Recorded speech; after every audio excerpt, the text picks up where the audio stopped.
Hey, hi, how you going? It's your mate Valstride, and today we're going to talk about all of the best passives in Palworld. Let's check it out. So just like in real life, the answer to the question, what is best, is, well, it depends. And the same is true for Palworld, so to understand which passives are going to be best for each of our pals, we need to know what we're intending to use them for, and for that reason, I'm going to break this video down into 3 key sections. First, we're going to take a look at all of the best passives for your base pals for which we typically want higher work speeds, and then we're going to talk about mounted pals who you presumably want to move really quickly, and then lastly we're going to deep dive into all the best passives for your combat pals, and I'm saving that one for last because it's by far the most nuanced discussion. However, as a quick honorable mention, I also want to give a shout out to the 2 best support passives, being Vanguard and Stronghold Strategist, and these are going to boost the player's attack and defense by 10% respectively, and notably these passives do stack, so if you have more than one pal in your party with this ability, then it's going to further increase your bonus. And just because we're not dedicating an entire section to this, don't let that fool you into thinking that they're not useful, because these are arguably some of the most commonly sought after passives in the game, given how many important party compositions rely on them. And if you guys enjoyed the content, remember to like, comment, and subscribe. I've got a new skyscraper waiting for a new build guide when we hit the 10,000 subscriber goal, which we're incredibly close to, so let's see if we can make that happen.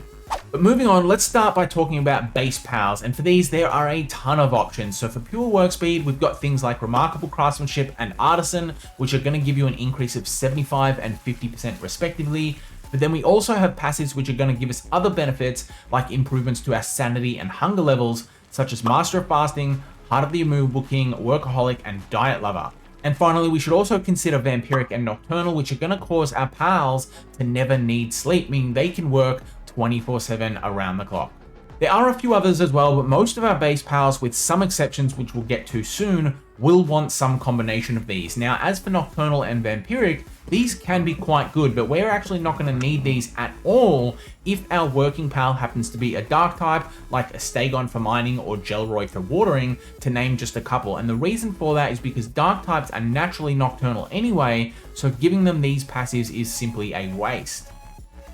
But if you're using a non-dark pal, then it can be a great choice. However, I still don't like to use it. I personally go for and am gonna just recommend using a max work speed build, which is Remarkable Craftsmanship, Artisan, Workslave, and Serious. However, if you really do want to put on Vampiric or Nocturnal, then you would simply swap out Serious, and it's not going to make too much difference at all.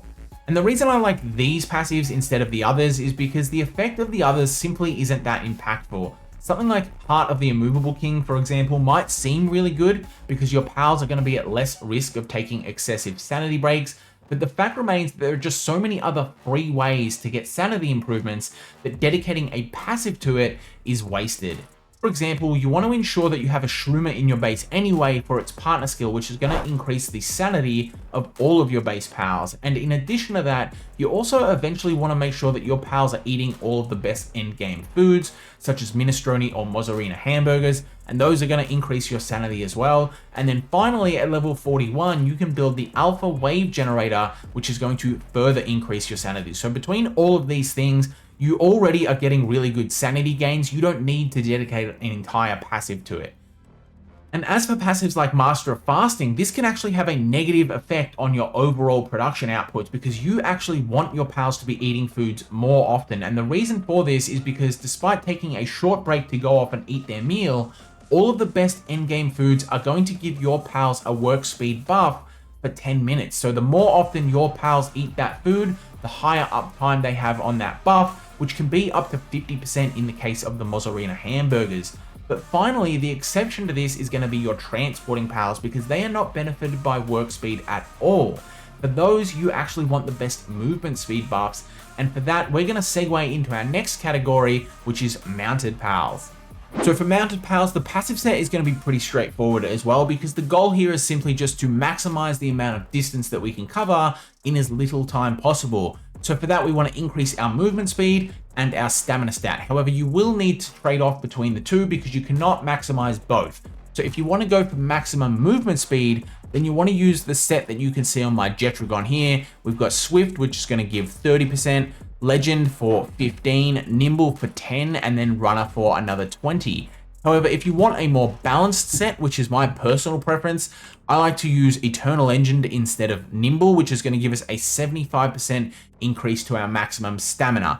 If you really want to go even more down the stamina route, you can use Infinite Stamina as well, but I find this to be superfluous. It does depend on which PAL you're using, because PALs have different base stamina stats. So some PALs are going to run out of stamina faster than others. Jetragon, I find, does burn through its stamina incredibly quickly, so I really like to have Eternal Engine here over that 10% you would get from Nimble, but I'll leave the decision up to you. However, since the Tides of Terraria update released, we got a new type of movement speed, which was movement across water. So if you're looking for the fastest swimming PAL, then you want to go ahead and use these passives here. You want Ace Swimmer for 40% movement speed on water, King of the Waves for 50, and Sleek Stroke for 30. And then you also still just want Swift, because normal movement speed still counts as movement speed across water, and it's better than all of the other percentage gains that you're going to get. And this build is actually the fastest movement that you can get in the game. You can travel across water faster with a Neptilius than you can fly across it with a Jetragon.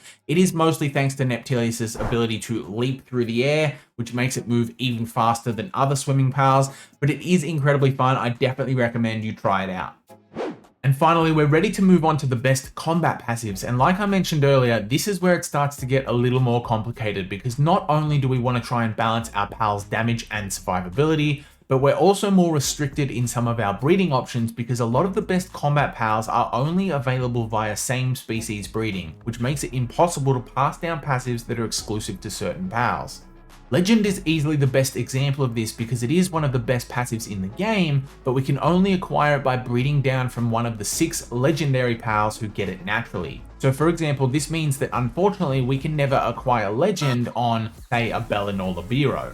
Likewise, each of the raid boss pals is going to naturally come with an incredibly strong elemental boosting passive. Invader, for example, is a great passive for increasing the damage of dark and dragon attacks, but because we can only get it by breeding down from a Xenolord, we can never get it onto our Jetragon. Broadly speaking though, the best combat passive set is going to be Legend, which gives us plus 20% to attack and defense, as well as some movement speed.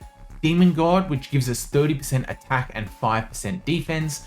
Musclehead, which gives us 30% attack, and Serenity, which only gives us 10% attack, but also reduces the cooldown timer of our active skills by 30%, which greatly improves our damage per second.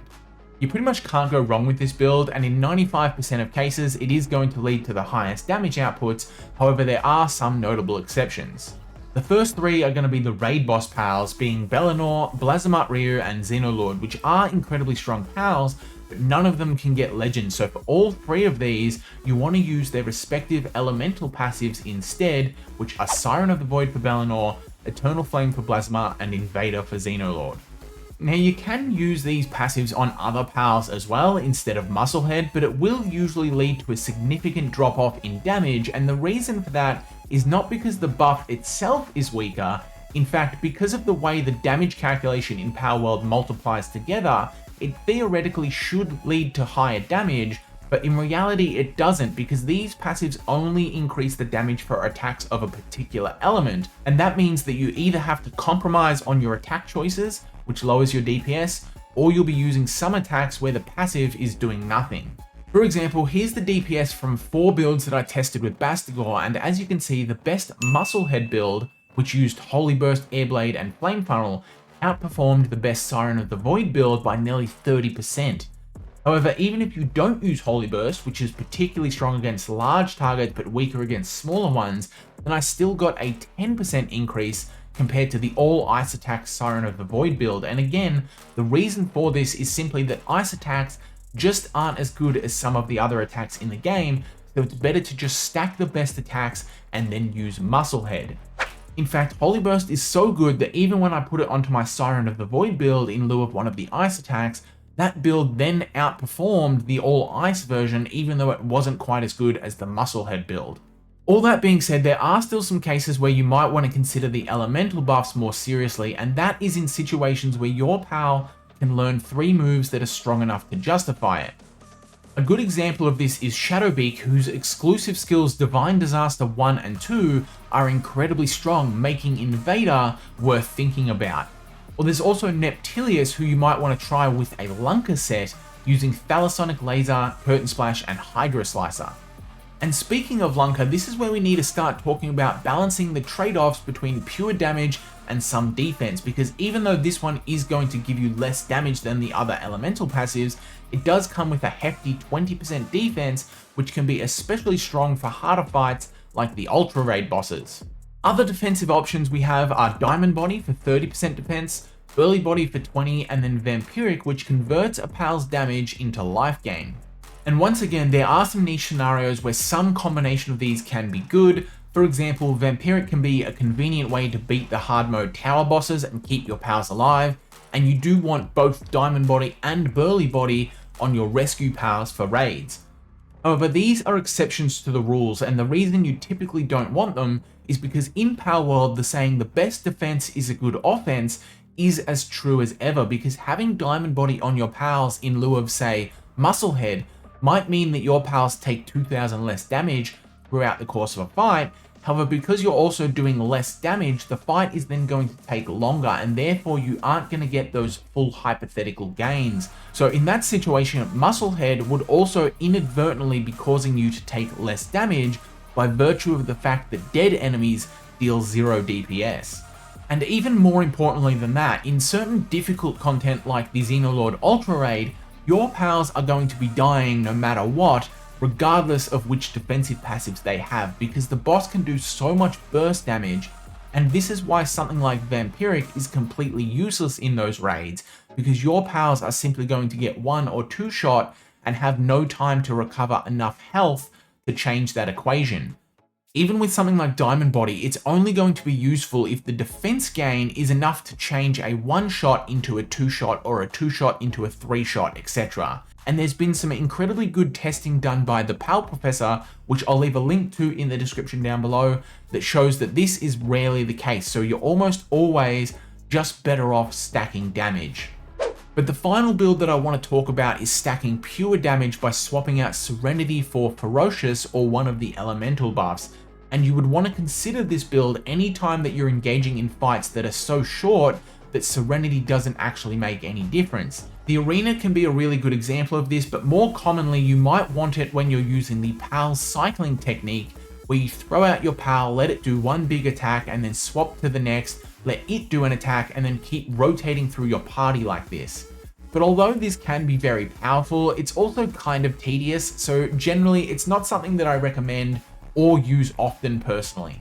But that's going to do it for this one, and now that you know which passives are best, if you want to learn how to get them in the first place or breed them between pals, I'll leave a link to my breeding guide and my rainbow passives guide in the description down below. Otherwise, thank you for watching, I'll catch you next time, have a good one.